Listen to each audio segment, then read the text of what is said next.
आपसे ये जानना चाहूंगी कि कई सालों तक आपने बहुत मुखर होके उद्धव जी का विरोध किया था। क्या वो आपको गले लगाए हैं उसके बाद से? जब से भाई तुम गले मिल लिए, आप उनसे गले मिल पाए हैं?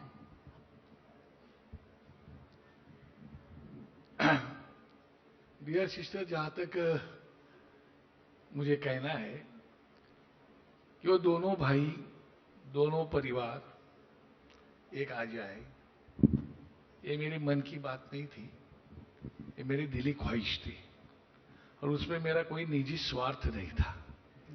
मैं ये चाहता था कि दोनों पुत्र बाला साहब के हैं, दोनों पुत्रों में थोड़ा सा भेदना हुआ, मतभेद हो गया, मनभेद हो गया, तो मैं ये चाहता था कि दोनों भाई एक साथ आए, परिवार एक साथ आए, ठाकरे परिवार एक साथ आए और मराठी की जो जनता है, महाराष्ट्र की जनता है, वो भी चाहती थी।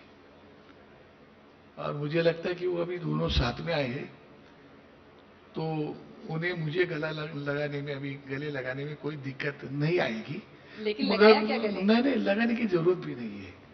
जब उन्होंने हमको मान सम्मान प्रतिष्ठा सब कुछ दिया है, उससे बढ़कर हमको और क्या चाहिए? जो भी है उनके वजह से है। आपको तो लोग बहुत सालों से जानते हैं और इस बार की जो इलेक्शन है, हर बार इलेक्शन में ऐसा होता है कि भाई मुंबई को तोड़ने की कोशिश हो रही है या फिर मुंबई का अस्तित्व जो है वो खतरे में है, मराठी अस्मिता खतरे में है। ये हर बार जब इलेक्शन आती है तो एक ही लाइन आगे कैसे आती है कि किस तरीके से मराठी की अस्मिता खतरे में आती है? हर इलेक्शन में यही क्यों है बाला? नहीं, पहली बात एक याद रखना अभिषेक जी कि ये जानबूझ के कोई लाइन नहीं लाता है। जिस तरह से मुंबई में पहले तो मुंबई महानगर पालिका एक अथॉरिटी थी, एक कलेक्टर ऑफिस था। अभी तो मुंबई महानगर पालिका अथॉरिटी है, उसके बाद में न जाने कितनी अथॉरिटीज आ गई है। कलेक्टर ऑफिस तो है ही, और उसके बाद में एमएमआरडी से लेके पीएमआरडी तक हर जगह पे जो संस्थाएं खड़ी की गई, उसके वजह से हमें ऐसा लग रहा है।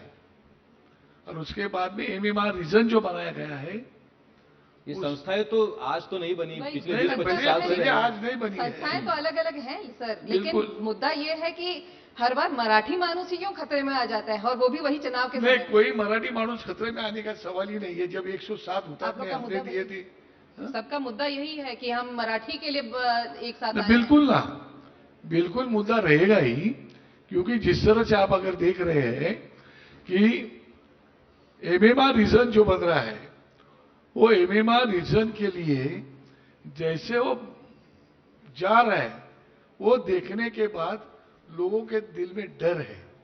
जो पहले स्वातंत्र के बाद जो निजी ख्वाहिश थी, वो तो ख्वाहिश पूरी करने नहीं जा रहे। तो हम लोग क्यों सतर्क न हो जाए?